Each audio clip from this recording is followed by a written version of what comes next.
Yeah, good morning, Mr. Ethasham, and welcome.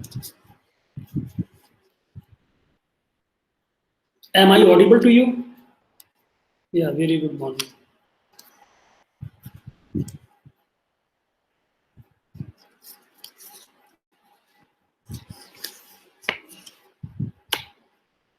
Thank you.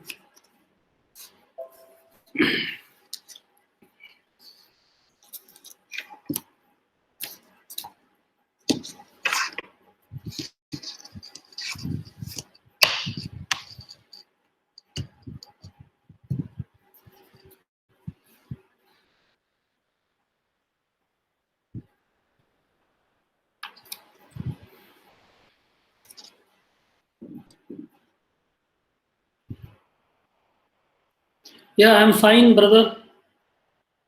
Thanks a lot.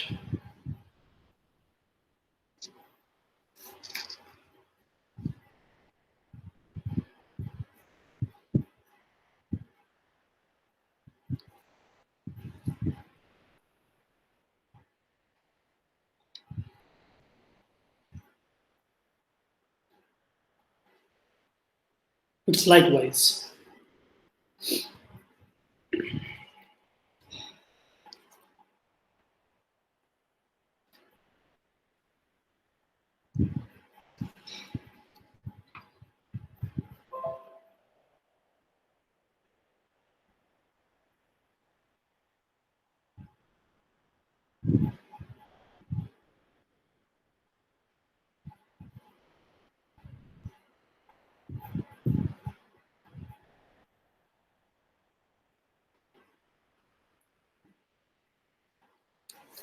Well,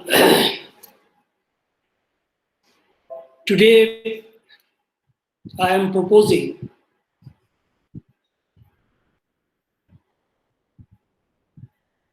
a very, very important deliberation on regional frameworks designed for the protection of refugees.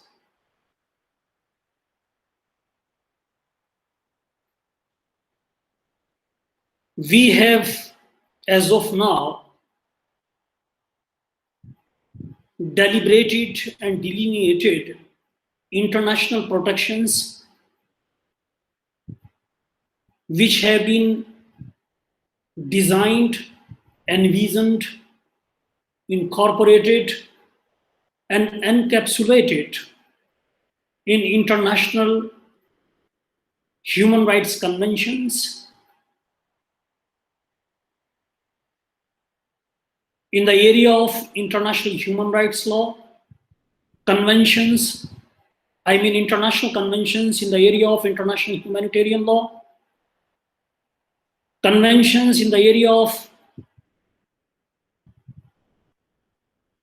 international constitutional law, international maritime law, customary international law,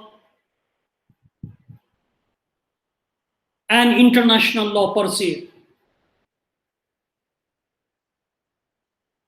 In this particular engagement, we are going to deliberate another level of protection which is available at regional level. There are various regions in the world. These regions has got certain regional as well as local specificities, particularities, and regionalized characteristics, and incommensurate thereof, refugee protection has also been contemplated. Therefore, in these regions, we are having region specific state obligations and other important protection, refugee protection related obligations. Regions like Americas, Latin America, Europe, Arab world, Africa continent, and In the next engagement, I would be devoting myself in understanding what exactly has been the framework in South Asia for the protection of refugees. So that would also be given a special kind of treatment. But at this stage, it is immensely important to understand the regional refugee protection and forced migration frameworks. In this engagement, we are going to deliberate European Union dimensions of the refugee law, Council of Europe as a regional body, and to what extent legal and policy framework for refugee protection and forced migrations have been contemplated by this particular body at regional level, that is Council of Europe.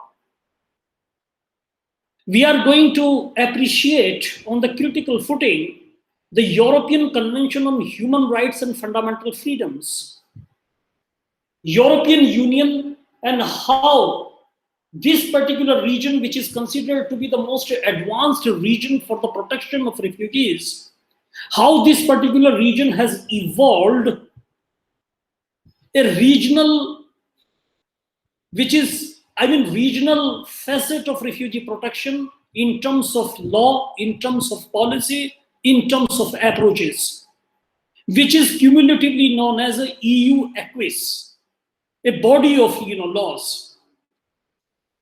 We are going to understand to what extent European integration and asylum has been successful in this particular part of region, that is the Europe. How this particular region has been perceived and to what extent the European evolution of law on refugee protection has influenced other regions of the world.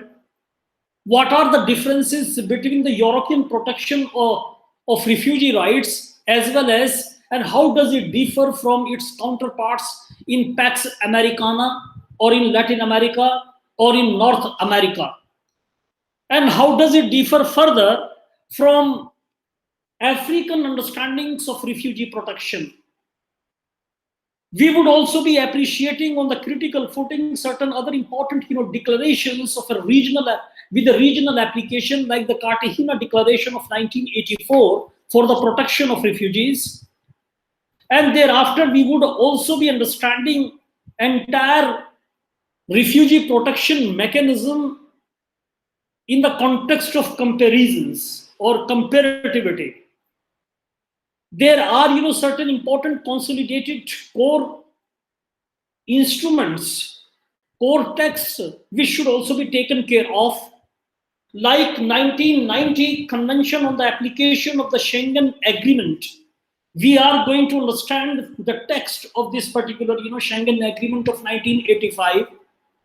Thereafter, I would also be deliberating 1990 Dublin Convention determining the state responsible for examining application for asylum. Then we would also be appreciating certain important discussion documents which have been offered by United Nations High Commissioner for Refugees. Thereafter, EU conclusion on countries in which there is generally no serious risk of persecution, that should also be taken into consideration. European Union London Resolution on harmonized approach to questions concerning host third countries for the protection of refugees, that should also be the part of our deliberations. European Council Directive of 2004 on minimum standards for the qualification and status of the third country nationals and stateless persons. This should also be deliberated. Then we would also be taking some other important European Union directives which are designed exclusively for the protection of refugees. And we should not forget another important region of the world, and that is the Africa continent. Therefore, we are going to deliberate 1969 OAU Convention on the specific aspects of refugees problems in Africa. At the same time, we should not forget UNHCR text number 2, chapter 2, how to defend refugees or defending refugees, refugee rights. So that should also be taken as a major, what we call, ambition of our deliberations. In the context of, Africa, we would be deliberating 1969, as I have already submitted, OAU Convention governing the specific aspects of the refugee problem in Africa. At the same time, my dear friends, we are going to deliberate 1981 African Charter of Human and People's Rights, which is popularly known as the Banjul Charter as well. Then, again in the context of Africa, we are going to deliberate 1990 African Charter on the Rights and Welfare of Child. Then 1994 Addis Ababa Document on Refugees and Forced Population Displacements in Africa. Then 1998 Protocol to the African Charter on Human and People's Rights on the establishment of an African Court on Human and People's Rights. Then 2003, my dear friends, Protocol to the African Charter on Human and People's Rights. And again, my dear friends, not 19, but 2004 Cotonou Declarations and Program of Action. That should also be the part of our deliberations. Then 2006 African Youth Charter should also be taken into consideration by deliberating refugee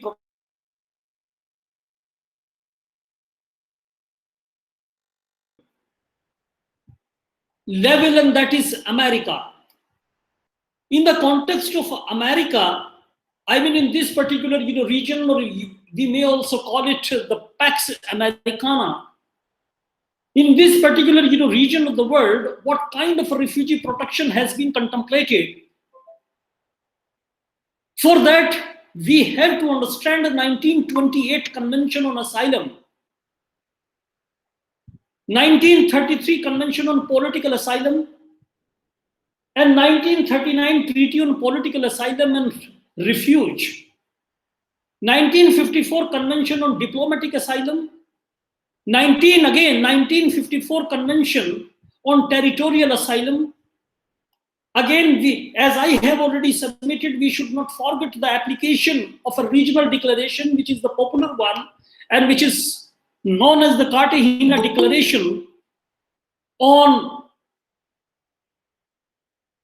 particularly applicable in case of Latin American countries. Then 1989 principles and criteria for the protection of and assistance to Central American refugees, returnees and displaced persons in Latin America. Then 1991 International Conference on Central American Refugees.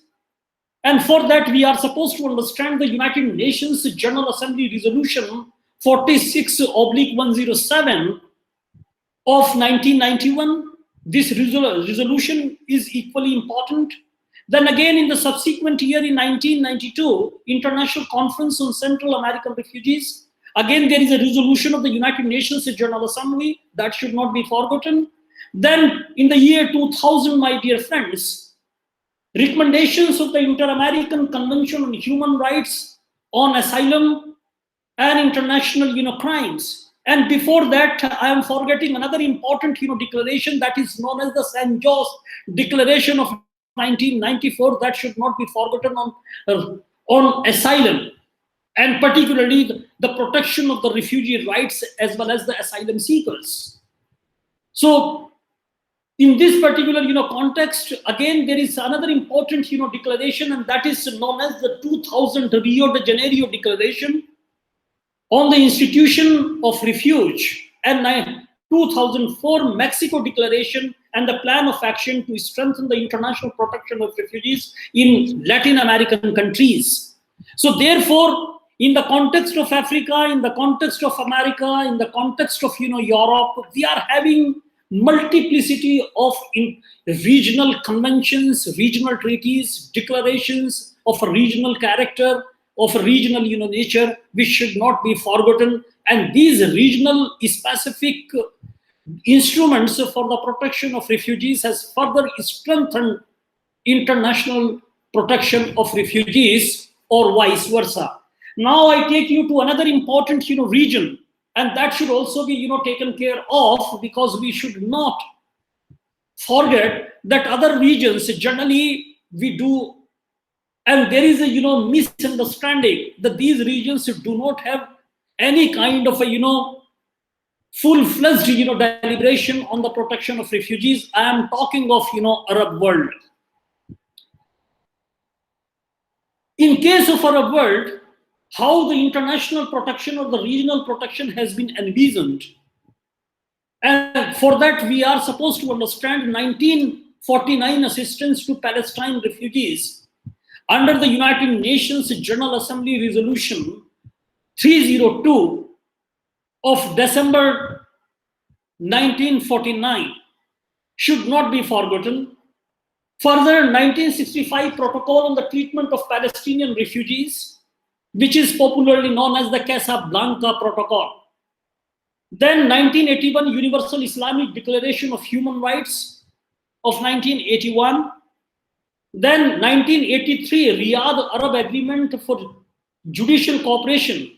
That is another important instruments where under the protection of refugees has also been contemplated in the Arab world. Then 1984 first seminar of Arab experts on asylum and refugee law, and the proceedings of this particular seminar also constitute a very important roadmap for the guidance designed for the protection of refugees in the Arab world. Then second seminar of 1989 of Arab experts on asylum and refuge, that should also be taken care of. Then we are also having another important regional declaration, which is popularly known as 1990 Cairo Declaration on Human Rights in Islam. That is another important body, another important what we call instruments were designed for the protection of refugees and their rights.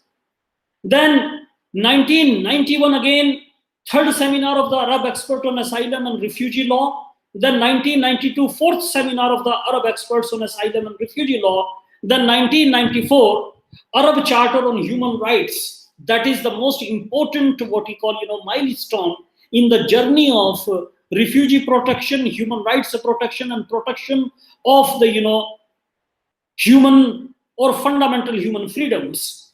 Then again we are having in 1994 Arab Convention on Regulating Status of Refugees in the Arab countries. Then 2005 Covenant on Rights of Child in Islam, that should also be taken into consideration.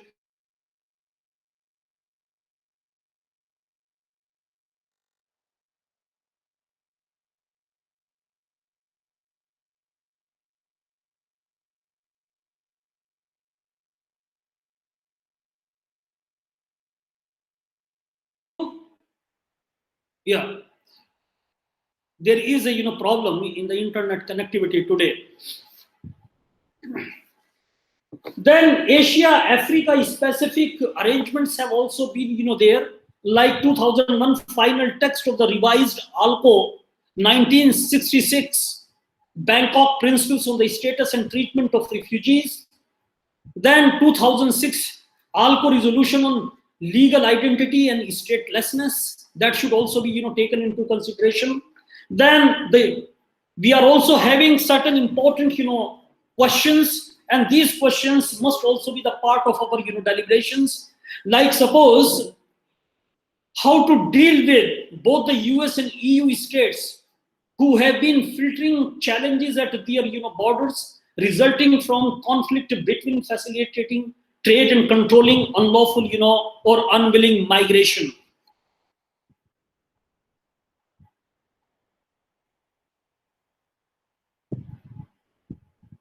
Am I audible, my dear friends? I again lost internet connectivity. Yes, sir, you are Again audible. it is trying to connect.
Am I audible to all of you? Miss Anupa? Yes, sir, you are audible, but sometimes it's losing. The connection is losing. Yes, yes. Twice it has already happened. Yeah, I'm sorry for the inconvenience. This is beyond my reach, actually. Yeah, thank you. Thank you. Another important deliberation, I mean, in terms of, our deliberations, as European integration proceeds, therefore, which aspects of the border control have been decoupled from individual states? That is a very, very important question. Which aspects have been jealously guarded by the state? Is free movement within the European Union compatible with current European Union refugee policy? What are the differences between refugees and asylees in the US policy? What procedures apply to each group? Do foreign policy considerations still affect US refugee policy and practice?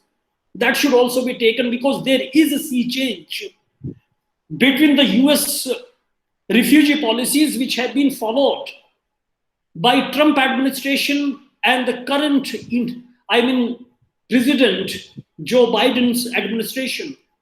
So, what exactly are the differences?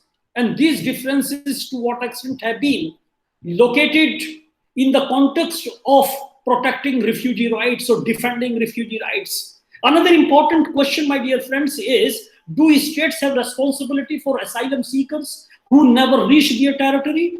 Therefore, we have to identify the principal similarities between the US and the European asylum systems.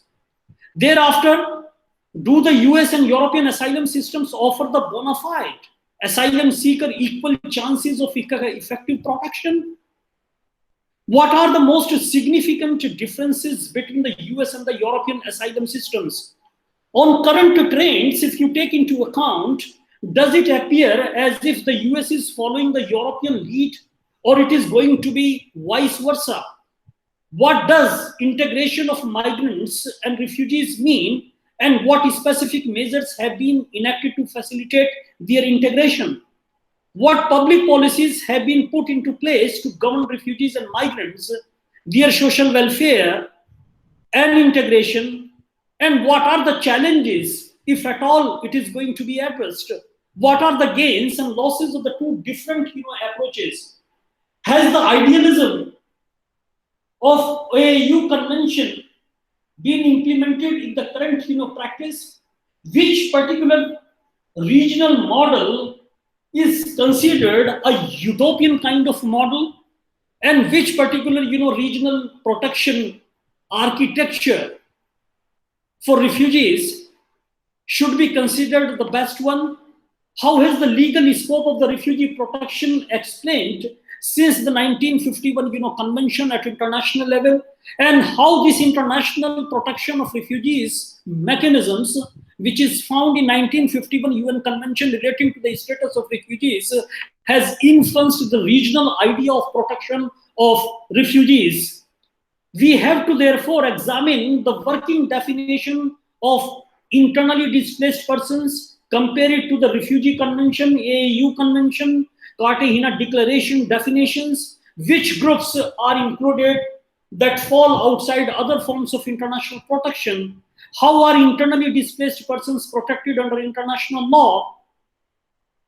We have to take into account, meaning thereby what I am emphasizing, my dear friends, is that whatever we have studied in the context of international law, so far the protection of refugees is concerned, we should not forget while deliberating the regional mechanisms for the protection of refugees. And at the same time, what are the principal differences between the 1951 convention and how does it differ, my dear friends, from the AAU convention governing the specific aspects of refugees? That should also be taken into consideration. Therefore, has the idealism of AAU convention been implemented in current practice? How should a relatively prosperous state like South Africa approach the question of group eligibility for asylum, given the scale of African problems? Now I take you to another important, which is agitating my mind. In the current circumstances, to what extent these circumstances have impelled the idea of strengthening regional protection for the refugees, asylum seekers, stateless persons, and migrants. And that is the current scenario. Because it becomes important in the background or in the context of EU-Turkey deal. This year we have completed, my dear friends, the 5 years of EU-Turkey deal. And in the 5 years since the European Union turned to Turkey to keep asylum seekers and other migrants from reaching European soil in exchange for a variety of economic and other considerations. Governments around the world have increasingly externalized their migration controls and asylum proceedings. And that is a new kind of a trend which is emerging in the last 5 years, particularly after the conclusion of EU-Turkey deal. And these nation states at global level have done so by pushing their borders outward through arrangements with transit and origin countries, as well as by implementing barriers that make it harder to access protection. And my dear friends, there is another important what we call element, or rather in other words, I should put it like this, that it has added salt to injury, and that is the COVID-19 pandemic, which has exacerbated these challenges by providing a public health rationale for border closures and entry limitations. The 5-year end or the 5th anniversary of the EU-Turkey deal provides an opportunity as a student of international refugee law to all of us to examine certain specific questions. And I have also, framed these questions exclusively in the context of EU-Turkey deal. How the accessibility of asylum and protection globally has changed after the conclusion of the post-EU-Turkey deal. To what extent the externalization strategies such as the EU-Turkey agreement or deals with Libya and now rescinded US agreements to send asylum seekers to Central America have become the dominant strategies deployed by countries of asylum. Again, there is the third question, my dear friends. How have the impact of these policies been felt, both by asylum seekers and host and transit countries? And what can be done to ensure refugees continue to have access to protection and asylum procedures in the post-EU-Turkey deal? Another important question that I have formulated is there any need to launch a new initiative beyond territorial asylum that makes protection work in a bordered world? How to redesign, my dear friends, global protection and resettlement infrastructure in a way that is more equitable, flexible, and sustainable under this new venture that has been what we call, contemplated or under contemplation in the post EU-Turkey deal scenario. So these are some of the important, deliberations which should taken and consume our maximum what we call, intellectual energy. And therefore, when we are talking of the refugee protection at regional level, what is the most and fundamental, requirement? The most fundamental requirement, my dear friends, as per my understanding, that we should collectively as a region try to evolve a favorable protection environment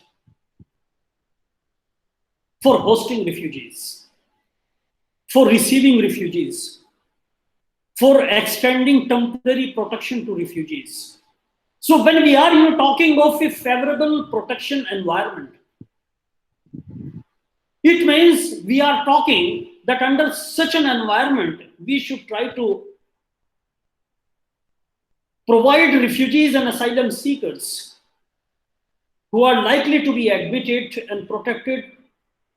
We should provide them a sense of security, a sense of shelter, a sense of physical security. And that sense of physical security comes out of a very, very important doctrine that has been incorporated, and that is considered to be the soul of 1951 convention, and that is non-refoulement. They should not be refouled. Another important element of a favorable protection environment is relating to the causes and demographics of displacement, which should be understood by the host countries. Then the rights of refugees and other asylum seekers must be recognized within the application of national laws. It is another important element of a favorable protection environment. Then protection, a favorable protection environment is one in which the administrative capacity to oversee affairs regarding refugees and asylum seekers is adequate. Protection issues are addressed by all relevant stakeholders. That is another important manifestation of a favorable protection environment. Then local population are receptive to refugees and asylum seekers. There should not be any kind of a hostile attitude of the local population. And in the case of any kind of a refugee influx, the local population should be amenable, and it must adopt a humanitarian approach. Thereafter, the needs and potential contributions of the refugees and asylum seekers should also be acknowledged, because it is very, very important to understand the contributions of the refugees, and they should also be allowed to form the part of national and regional development strategies, because it is very, very important. But unfortunately, my dear friends, it is altogether a different story, that the refugees and the decisions about them are generally taken by those people who have never been exposed to any kind of a refugee movement. Meaning thereby, today's practice of refugee participation is typically equates, my dear friends, to a refugee recounting their journeys at the beginning of an event. Refugee protection should not be limited, my dear friends, to storytelling. What is important is that under all circumstances, it should be strived by the national, policy makers, international organizations dedicated to the refugee rights defending. They should also integrate the voices of refugees in the decision making. I understand that the storytelling can be helpful tool to shift xenophobic narratives about refugees. But my dear friends, it is not enough. What is important is that meaningful refugee participation requires a rethink of the international humanitarian support and development landscape. And that should also be the part of the decision, part of decision making about refugees. Collectively speaking, we must uproot the traditional top-down structure of humanitarian aid and initiate a participatory bottom-up approach to refugee policy. Refugees, my dear friends, must be given a seat at the table to participate in existing conversations about refugee policy and empowered to create their own spaces.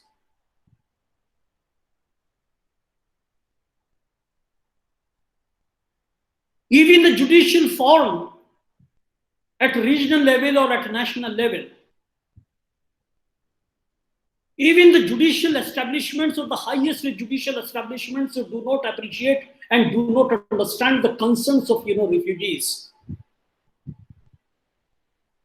Refugees are directly not contacted by the judicial minds. Their concerns, their stories, their contentions, their contests are always, vicariously contested by lawyers before the judicial establishments. And that has created a very, very important challenge. Because what is important is, or let me create a different kind of a scenario for our understanding. And again, I should take an example from the international human rights law.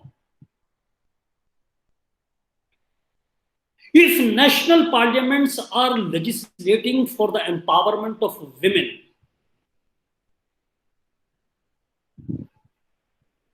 if the legislative bodies at the highest national level, they are enacting legislations for the protection of women, I failed to understand, my dear friends, without the participation of women, how is it possible? If we are talking the rights of women, if we are talking of, understanding gender parity, and we are talking of gender justice, we are talking of equality, we are locating parity in the national affairs, and we are intending to empower women. How is it possible the voices, versions, and values voiced by the women should also be the part? It is likewise, my dear friends, when we are talking of the rights of refugees, when we are talking of the problems of refugees, when we are taking and enacting and legislating on the rights of refugees, then the refugees themselves must also be the part of those legislative exercises, policy exercises. No policy formulation for refugees should be without the participation of refugees. Therefore, voices of the impactees must also be taken care of. And in case of refugees, my dear friends, this is not at all happening. Therefore, my dear friends, inclusion of refugees via participation is not new, but it is absent.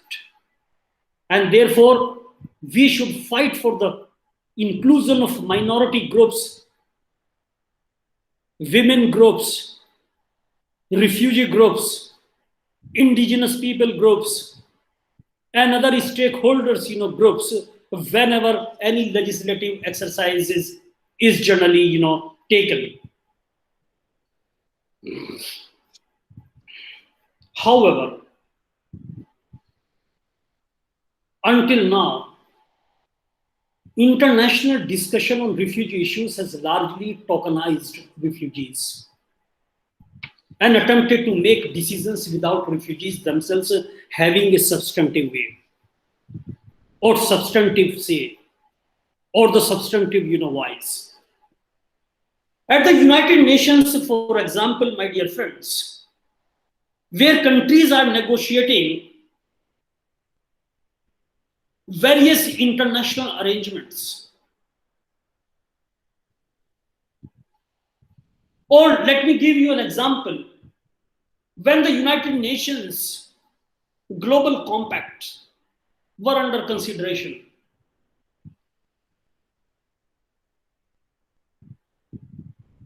it is the most unfortunate aspect that it was basically the administrative and political wisdom of the nation states who has negotiated, deliberated, and mulled over 2018 UN Global Compacts on Refugees and Migrants. If you assess what has been the role of refugees in the evolution as well as in the making, enacting, or adopting these UN Global Compacts, it has been a very, very dismal role. When the countries were negotiating these global compacts, my dear friends, refugees have been allowed in the room where the discussions were taking place, but they were not participant. Refugees were allowed as observers.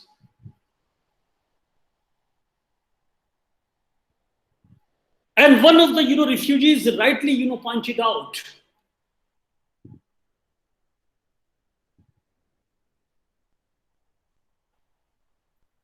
who shared her experience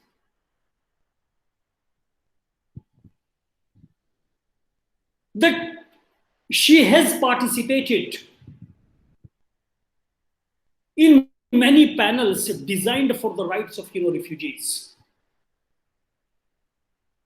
but such panels had zero representation of refugees. So if you imagine this kind of a scenario,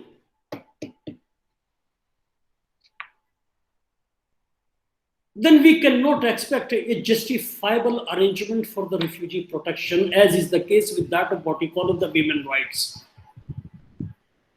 In many what we call nation states, constitutions have been talking of the women rights and equality rights. Specific legislations have also been passed by the national bodies, legislative bodies or parliaments. But nobody is talking whether the women as a stakeholder, whether the women have been allowed to have their substantive say in policy making, in legislative exercises, or in the enacting, adopting any kind of a legislation for their empowerment, for defending their rights, for making available rights to them. Such exercises have not been what we call taken into consideration. So therefore, as a global citizen, because the refugees are the global citizens, so as a global citizens, what about their vices? I do not deny that there are some important organizations that are doing refugee participation well. Even Oxfam, a very, very important international organization, recently hosted an international refugee congress that engaged refugee lead groups and host countries as key actors, and where the voices of refugees have also been taken care of. In 2016, my dear friends, I share my own experience. I participated in the University of Oxford in an international conference in the month of June in 2016.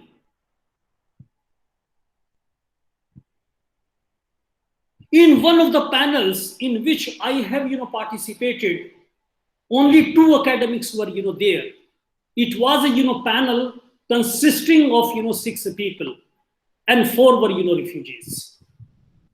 They were refugees from Africa continent, and they have shared their experiences, and they presented a roadmap for the policy makers stakeholders, administrative officials hailing from different European nation states in that very conference. So voices of refugees themselves become very, very important, and they should be allowed to participate and to come out with the program and policies and guidelines. We should also be pondered over by the national governments before enacting any kind of a legislation. So this is very, very important, I mean, stage of the refugees participations. Now I take you to another important stage, and that is the stage of regional understanding of refugee protection. Let us begin. We have deliberated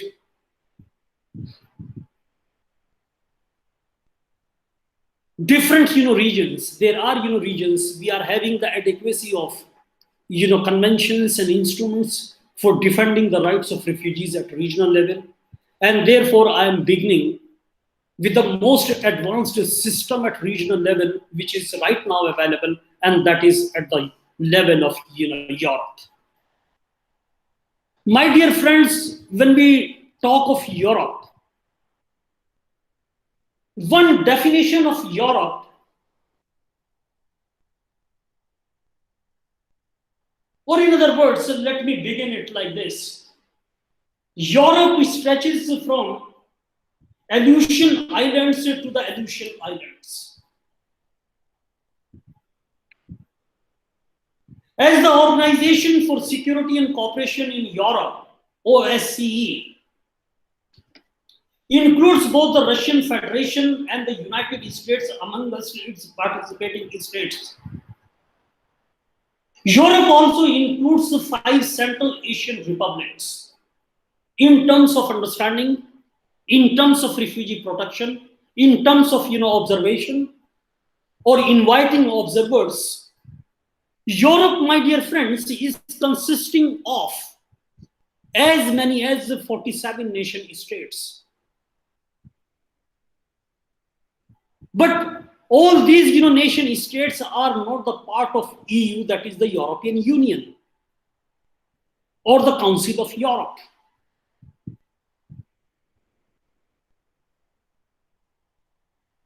While geographers have never been categorical, it is usually stated that the eastern border is the Ural Mountains in Russia. Its southern border is formed by the Mediterranean Sea, and that goes up to west. But there may have been some dispute with respect to the Caucasus in the past. European Union, my dear friends, in the 20th century was witnessed as a Western European organization. However, it has also included some of the Scandinavian nation states like Finland. But in the 21st century, that is the current century, Europe is moving eastward and likely to include Turkey, because the status of Turkey is volatile in the entire trajectory of Europe. Council of Europe was also seen as a Western, but has included Turkey to some extent since its inception. A state, I mean, the Turkey is a state that straddles, my dear friends, both Europe and Asia since 1990s. However, the Council of Europe has moved eastward, and the Caucasian states of Georgia, Armenia, Azerbaijan have also become the members of the Council of Europe.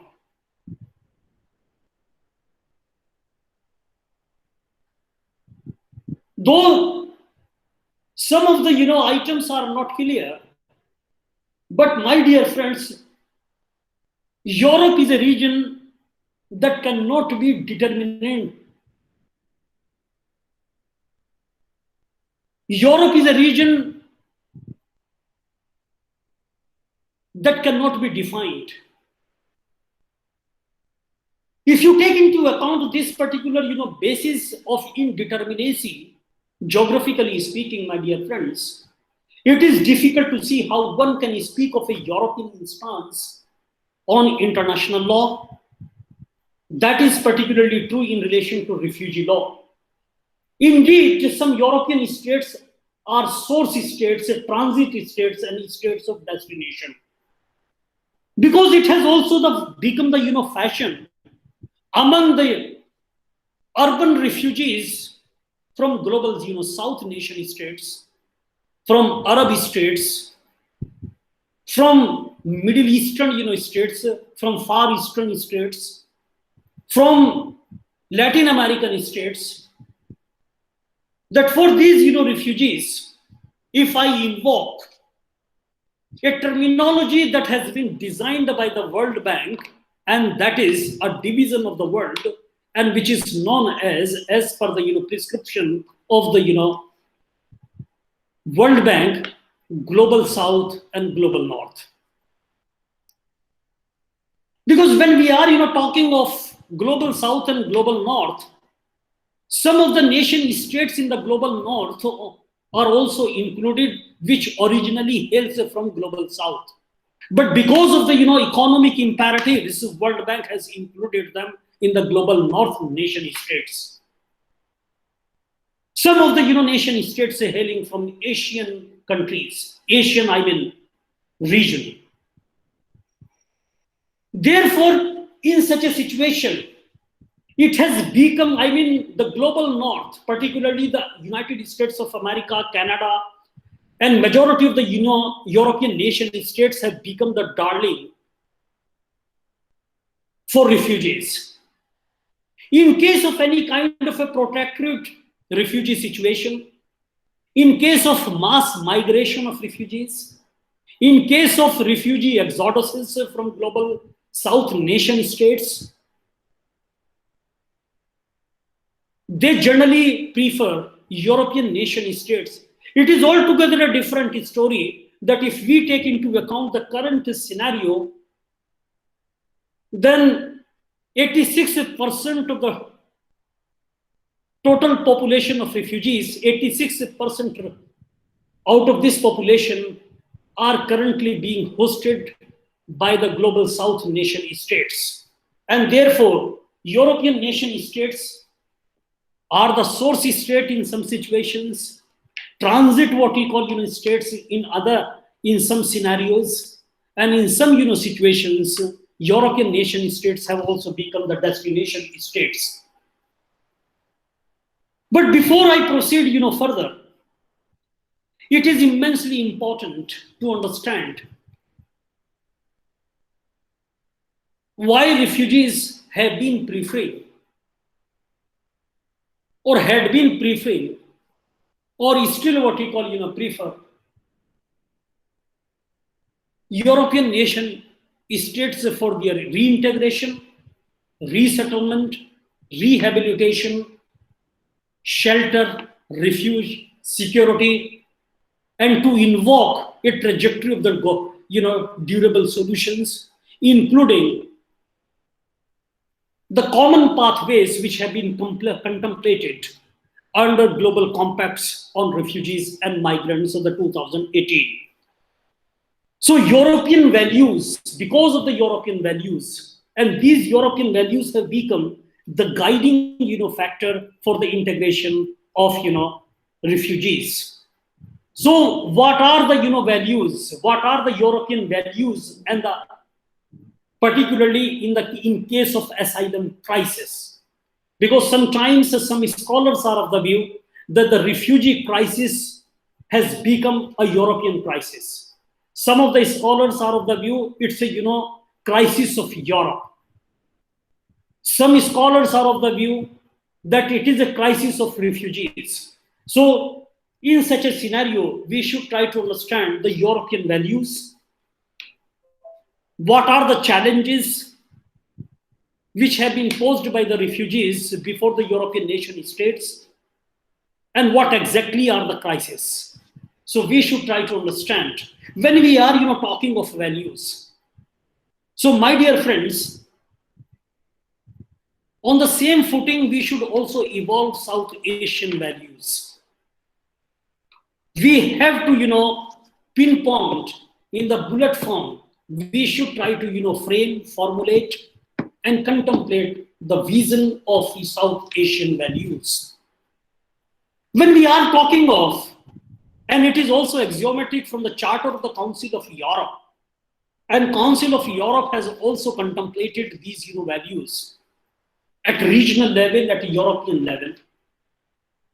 One of the finest and the most important value as per the European orientation, as per the European advocacy, that is known as the liberal, democratic, and human rights based values.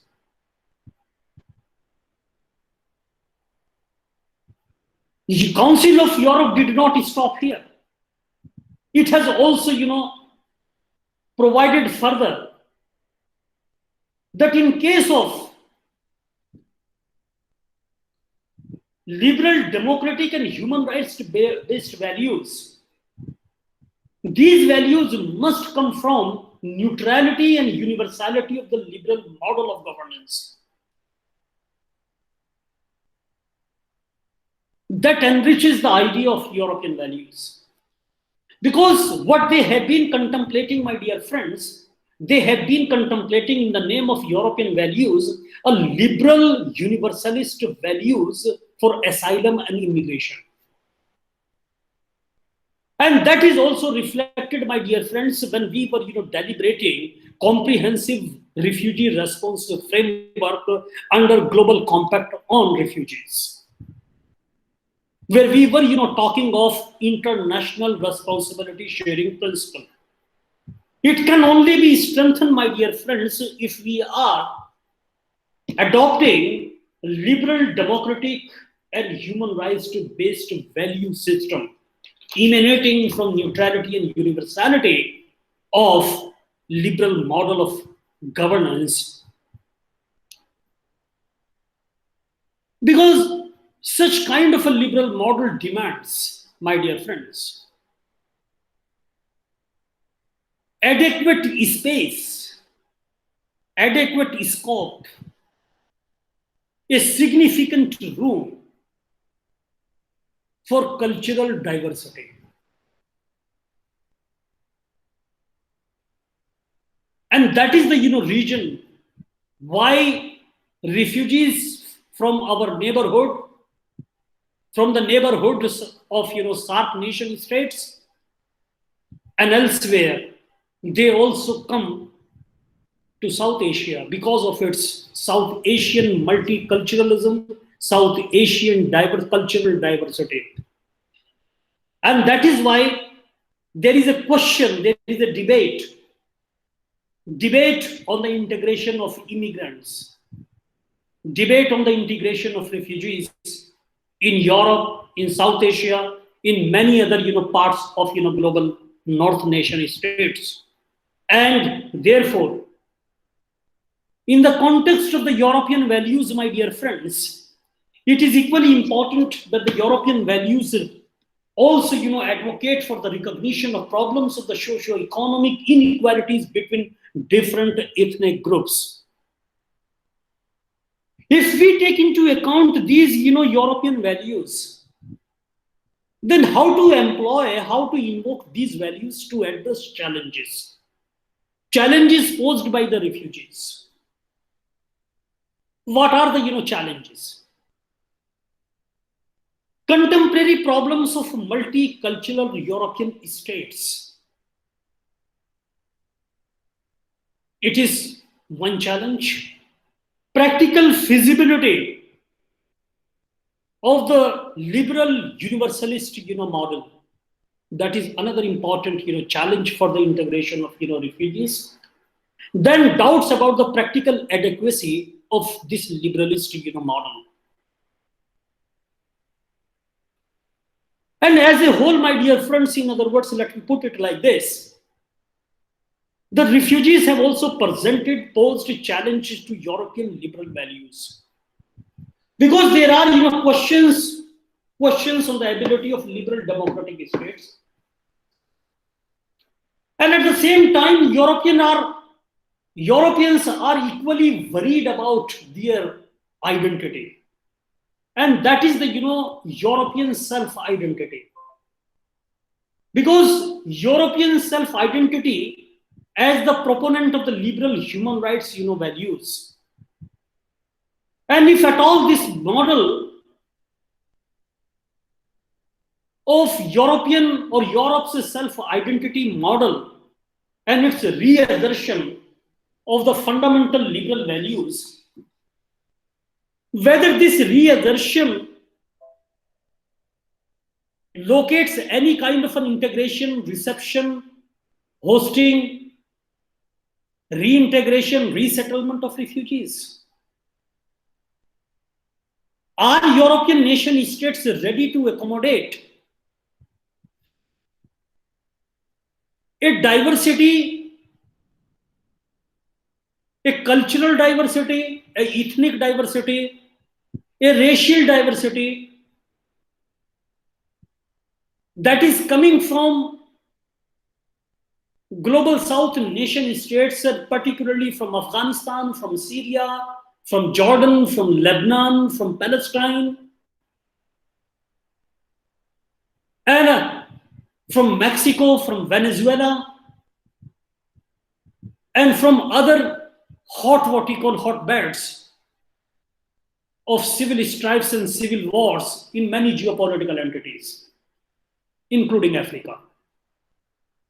So whether the European nation states are ready to enrich their existing threshold of diversity by accommodating these new diversities. So it has presented a very, very important challenge.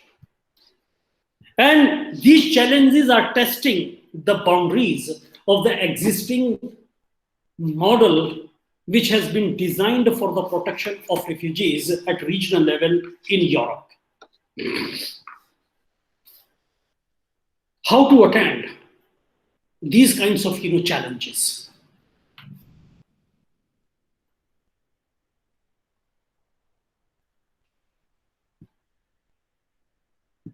If you take further, let me exemplify. Let me recall in the month of April in 2018,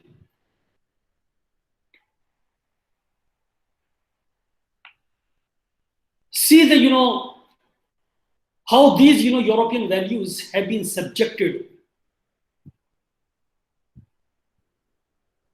to violent attacks.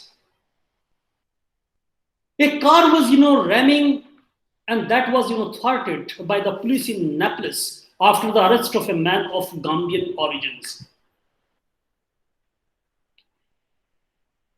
When he got arrested, he pledged allegiance to the Islamic State leader. Again, in the same month, on the last day of April, 2 years back in 2000, or 3 years back in 2018, my dear friends, a 46-year-old man who had arrived as a refugee from Uzbekistan was arrested when police searched and found explosives on his property. In the month of March in 2019, he was sentenced to 7 years in prison for planning a terrorist attack in Sweden in the name of Islamic State and financing serious crime. He was also given a deportation order and a ban from returning to Sweden again. 4 other men, my dear friends, were sentenced for falsifying documents or financing serious crime and received prison sentences ranging from 1 to 6 months in prison. Another incident, my dear friends, in the month of June in 2017, a man driving a van rammed pedestrians on the London Bridge and drove to nearby Borough Market, where 3 men went on a stabbing rampage. 7 people died and 48 others were injured. Police shot dead all 3 attackers. Again, there is another important incident in the month of May in 2017. A lone suicide bomber struck at an Ariana Grande pop concert in Manchester as spectators fired out of the arena. The attacker killed 22 people, many of them children, and injured dozens.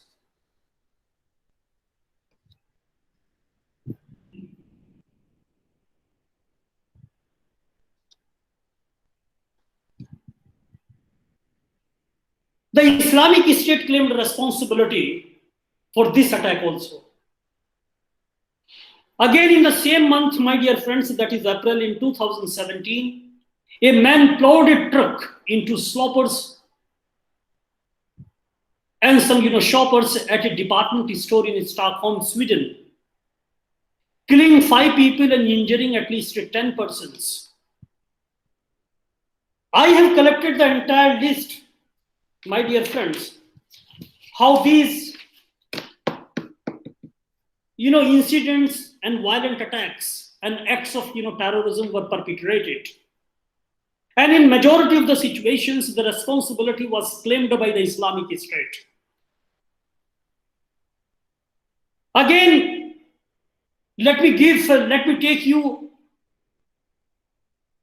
to the previous years. Again, in the past, in the year 2016, a man rammed a hijacked truck into pedestrians at a Christmas market in Berlin and almost killed 12 people and left some 48 wounded. Italian police killed the man suspected of carrying out the attacks days later near Milan. Again, in the month of July 2016, a man driving a large refrigerated truck plowed into crowds watching fireworks display as they celebrated Bastille Day in Nice in France. Because the Bastille Day has always been very, very popular since the French Revolution. The attacks left some 48 people dead and more than 200 injured. The attacker was shot dead by the police. So you can very well understand there is a whole list, and I would be sharing this particular list with all of you. How these violent attacks have been there, and that ultimately incepted a crisis. Because whatever the refugees were doing in their own country of origins, some of the refugees have been the part. Some means a few elements among refugees. They have been the part of the radical groups. Some have been the part of the military wings of their political outfits, as we have witnessed in case of Islamic State, in case of LTT, in case of some militant groups operating in South Asia and elsewhere. Though they have been presenting themselves that their what you call struggle is political, but basically they have been found to have indulged in armed conflicts. So in such a situation, how to deal with the radical elements, because the radicalization has also taken place, and these radical elements got merged into refugee groups and migrated from their country of origin to their new lands in European nation states, but they continued with their radical activities, their armed activities. So that has also posed a question mark on the destiny of refugees. Because personally speaking, as a student of international refugee law, my dear friends, I perceive refugee problem as a problem of peace, a problem of a political character.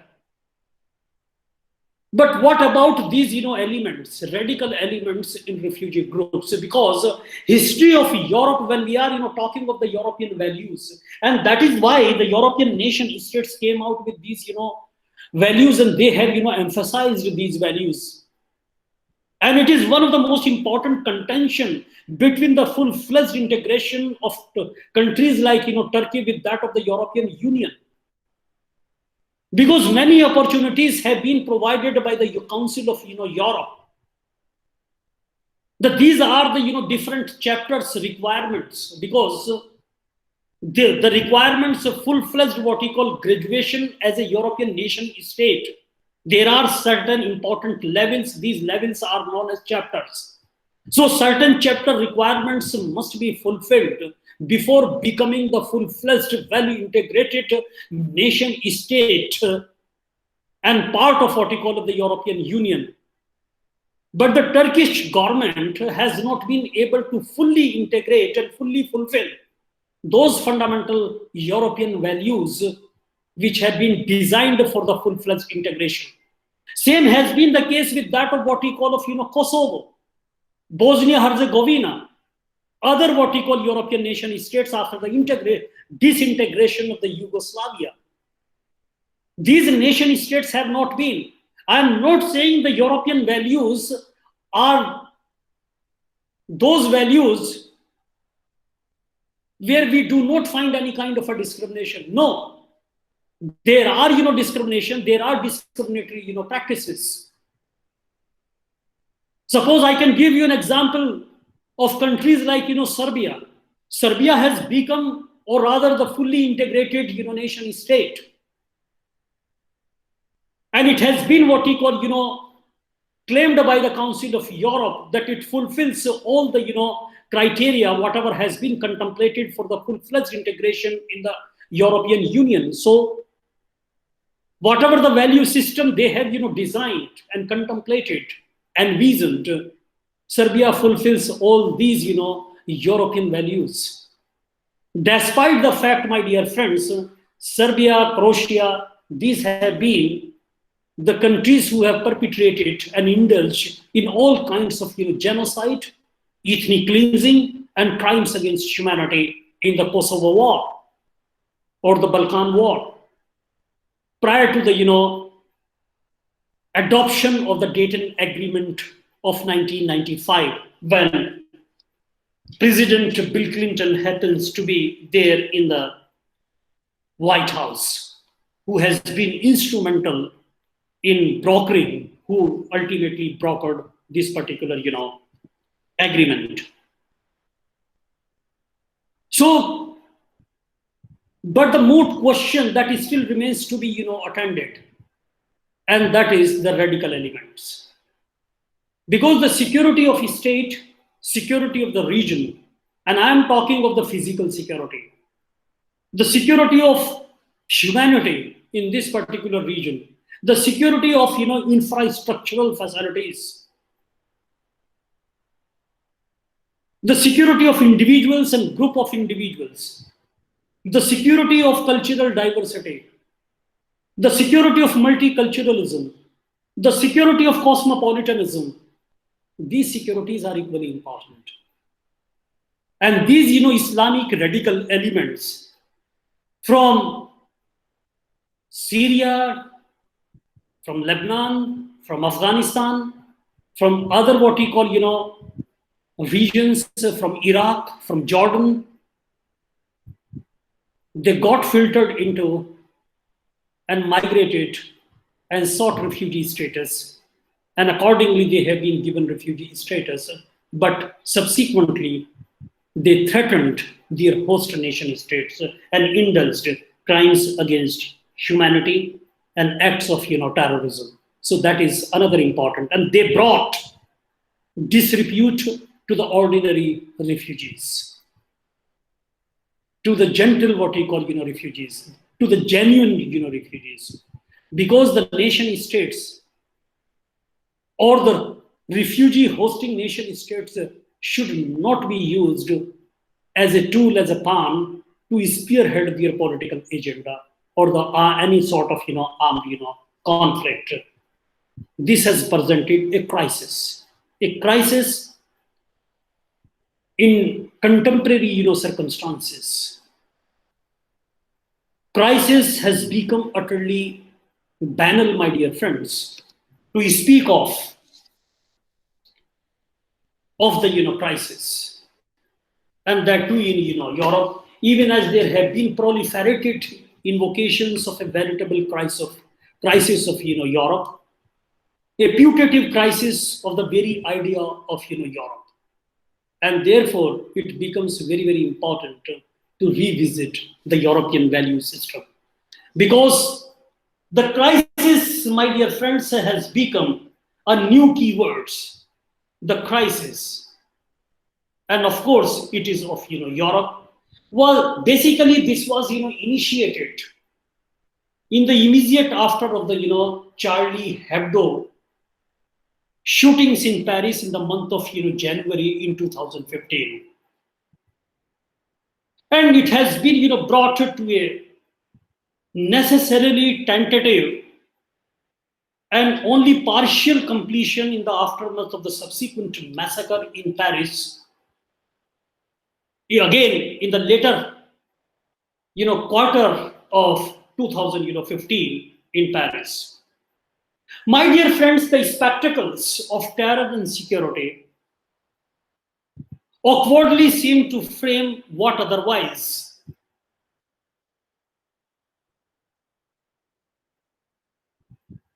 has been, presented as the migrant crisis. Sometimes refugee crisis, or more broadly speaking, my dear friends, as a crisis of the, borders of Europe, or at the borders of, Europe. The protracted and enduring ramifications of the global economic crisis and the concomitant policies of the austerity have already been a kind of fixture of, of Europeans' social and political life. If you take into account the events in Paris, these events are, simply the most recent, most hyper, I should say, mediated occasions for re-intensification of the ongoing process of securitization. And it is because of these, radical elements. It is because of these kinds of, sporadic attacks in different what we call European nation states and cities. Criminalization of migration has taken place. And this criminalization of migration, international migration, my dear friends, resulted into the securitization of the refugee crisis. Because the securitizations that have been a persistent mandate of the, putative global war on terror.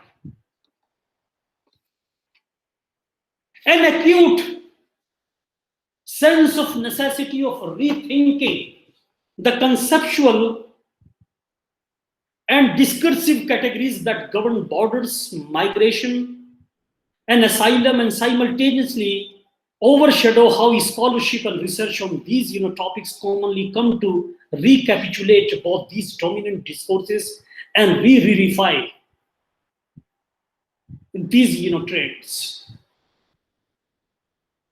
My dear friends, the transversal reality of multiple crises that coexist alongside the purported migration or refugee crisis in Europe has really presented a crisis of understanding as well. Because this has, presented and created a situation which is known as the humanity at loggerheads with humanity. Or sometimes I will go to the extent of describing this sort of, crisis as humanity at war with itself.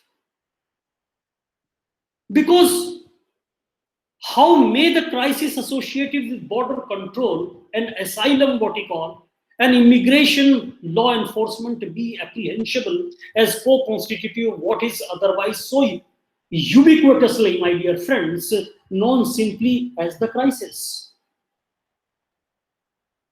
As we generally attribute this kind of the term crisis to the economics and to the economic crisis, as well as the related crisis of Europe.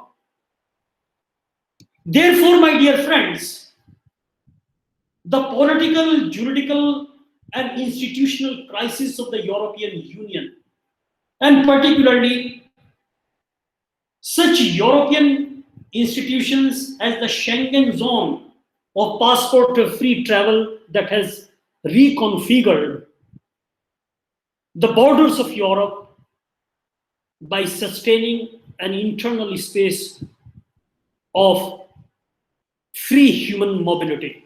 That should also be taken and understood as a part of this particular crisis. The critical angle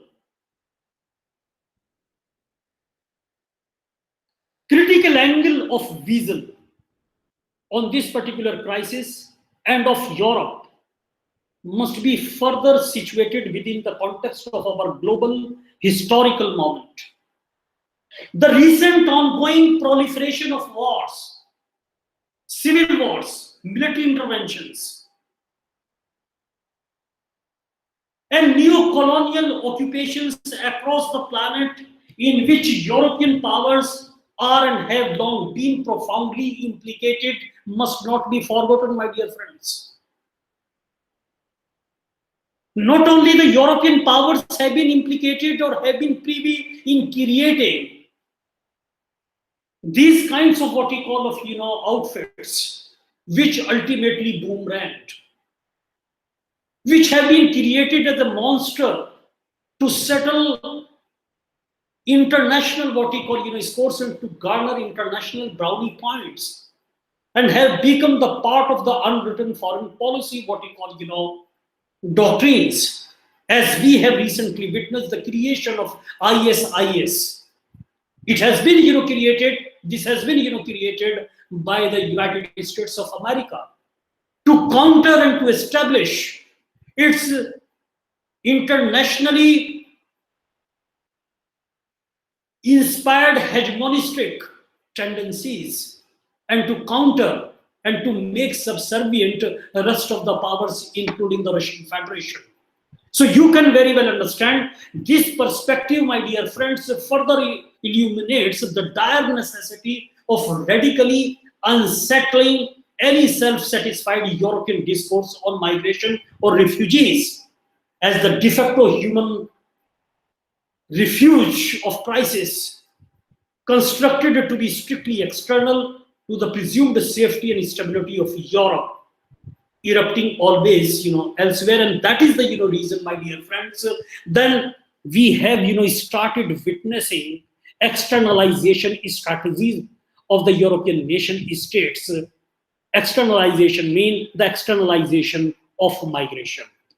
It has been initiated after concluding EU Turkey deal.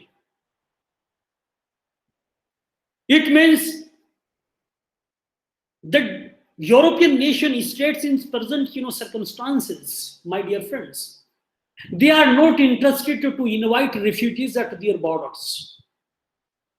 Rather, they are more interested in discouraging refugees coming to their borders. And that is why. And it is also axiomatic, my dear friends. And this element of the EU-Turkey deal of 2015, you will also find in the conclusion of the 2018 UN Global Compacts on Refugees and Migrants. Here in the EU-Turkey deal, it is the externalization of migration which has been incorporated in the Global Compact on Refugees as international responsibility sharing narrative Try to draw some kind of a similarity between these two important elements, and you will find that these two important, elements are not separate. It is basically a game of verbosity, a game of, intellectual formulation, a game of, juridical recalibration.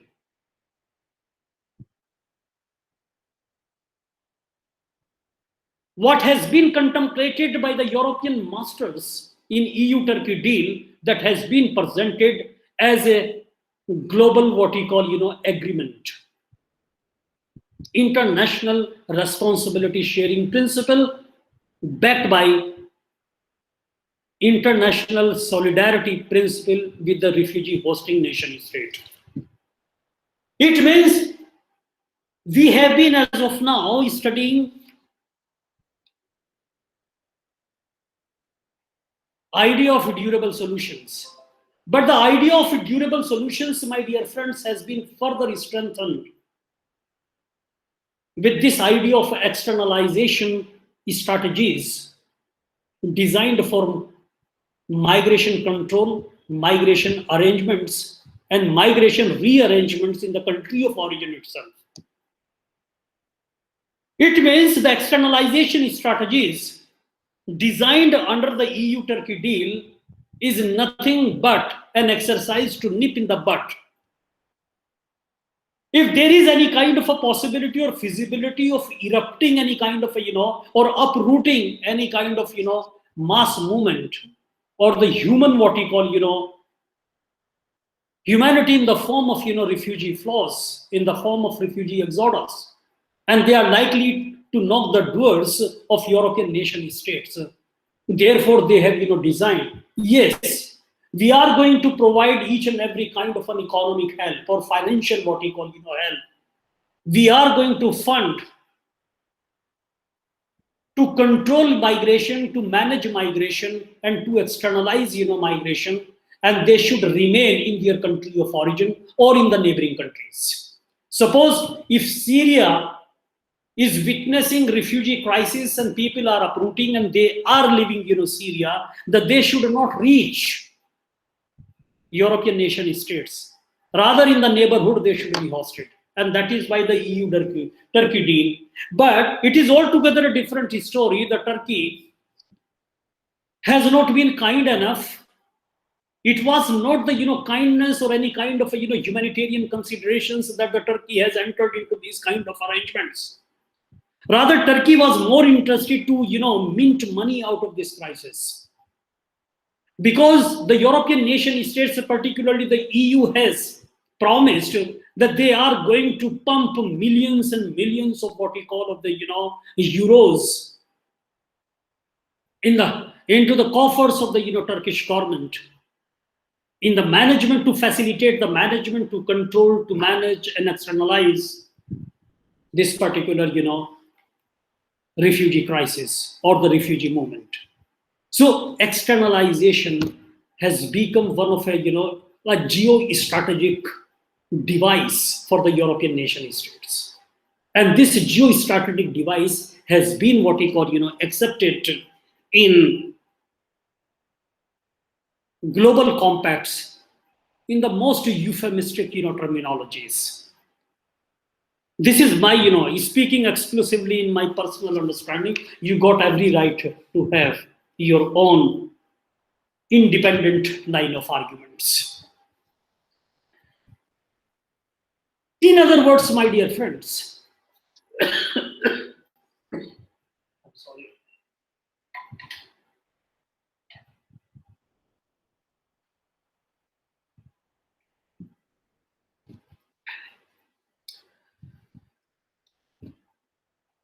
Starting from the dramatic increase in the numbers of people who have been seeking asylum in Europe because of the violent convulsions and disruptions of war, but also in the light of the preemptive unavailability of any other route for migration to Europe for the vast majority of the world populations. What is at stake here is a rigorously post-colonial critique of governmentality, of migration and asylum, and the misleading opposition between genuine, legitimate refugees and, of course, ostensibly economic migrants. These contrivances of the global government of the human mobility intersect substantially, my dear friends, not only the substantially, but at the same time consequentially, with the analytical categories that discipline academic research and scholarship. How this manifold and interconnected crisis might signal a larger epistemic crisis regarding some of the central and defining categories of thought and action surrounding the contemporary. And contemporary includes, my dear friends, post colonial, post Cold War, and neoliberal. And particularly, I'm talking in terms of constitutions. Therefore, the contemporary constitution of a place called Europe. So we cannot and we should not forget this deep-seated and anxiety at the growth in support for the far-right movements. Because this kind of a crisis has also generated, germinated, gestated the seeds of xenophobia, revanchism, chauvinism, and jingoism. Because the resurgence of exclusionary form of nationalism and ethnocentrism has been the result of this kind of a crisis in Europe. We have been witnessing rising racist and anti-immigration sentiments in many European nation states.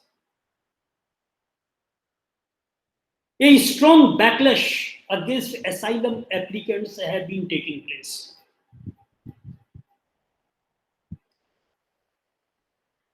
In the month of March in 2011, when refugee exodus from Syria started, and they started after crossing the Mediterranean Sea, they reached the first European nation state, and that is Hungary. So initially, it has been felt by the European nation states, and particularly European people of the border villages or shore, seashore villages. They were very sympathetic, humanitarian in their actions, and extended all sorts of, aid and advice, all sorts of, logistical support, and provided shelter to them, extended all kinds of, medical help. And whatever was there in the reach of these ordinary citizens of Hungary and other, seashore states, littoral states, they made also all type of, contributions and hosted refugees of Syrian origin. So the situation in terms of refugee reception at the very initial stage was very rosy, very humanitarian, and it was basically backed by humanitarian considerations, which comes out of these European values. But subsequently, my dear friends, as I have already narrated before you and submitted a whole deliberation how radicalization has taken place, that has changed the entire what we call the refugee reception landscape. and presented a situation where refugees have been, considered as a threat, as a liability, as an economic burden on the, existing resources, existing infrastructure of the European nation states. So, in such a situation, my dear friends, European nation states are not at all responsible for any kind of a discrimination or mistreatment. These refugees themselves have been responsible for these kinds of, posturing and responses. And this has ultimately resulted in a strong backlash against asylum seekers, refugees, stateless, and the people who were already fleeing persecution. And that is why many of the European nation states have also contemplated, my dear friends, the carrier sanctions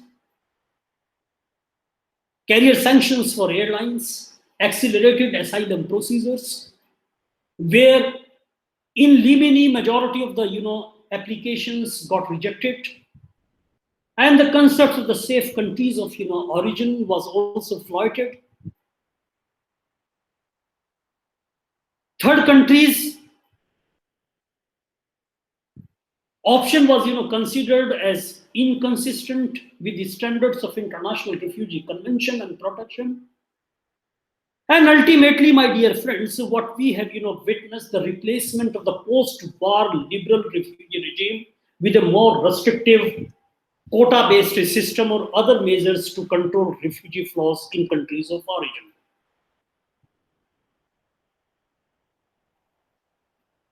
This has generated important implications for conceptions of the European identity.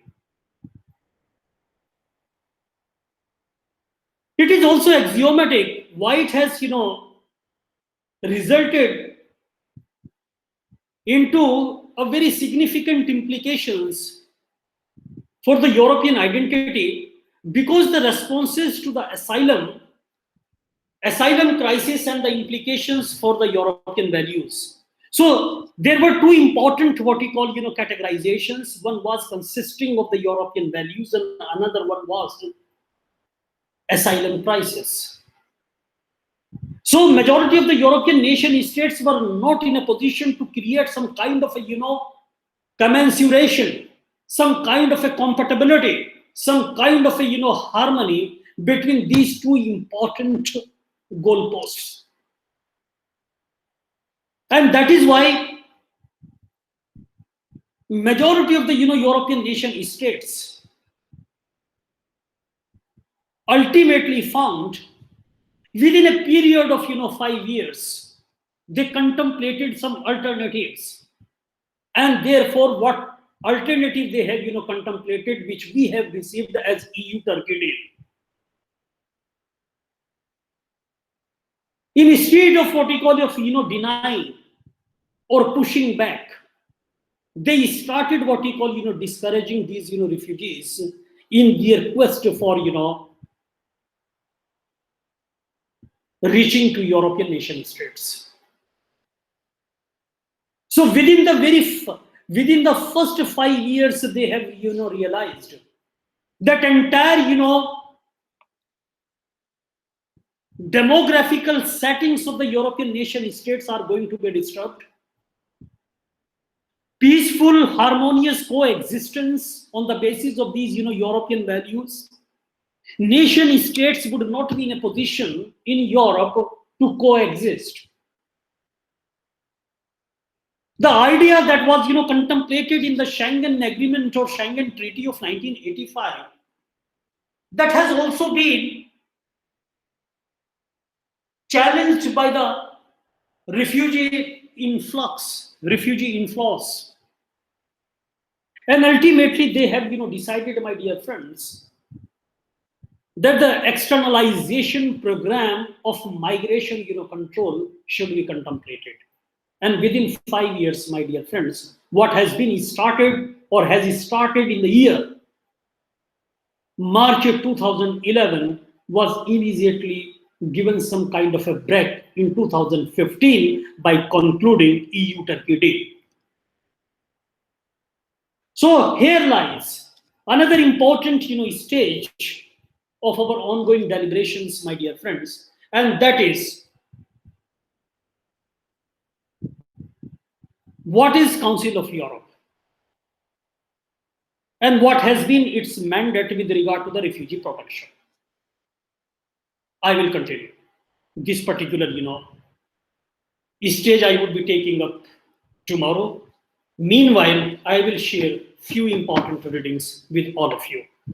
So thank you very much. And at the same time, let me take this opportunity to wish you all the best for your dissertation presentations. Very soon you are going to receive your dissertation presentation schedule.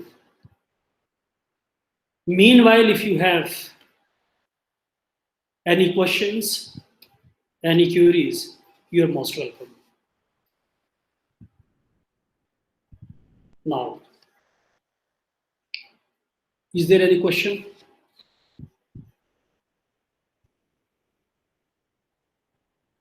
In the chat box, I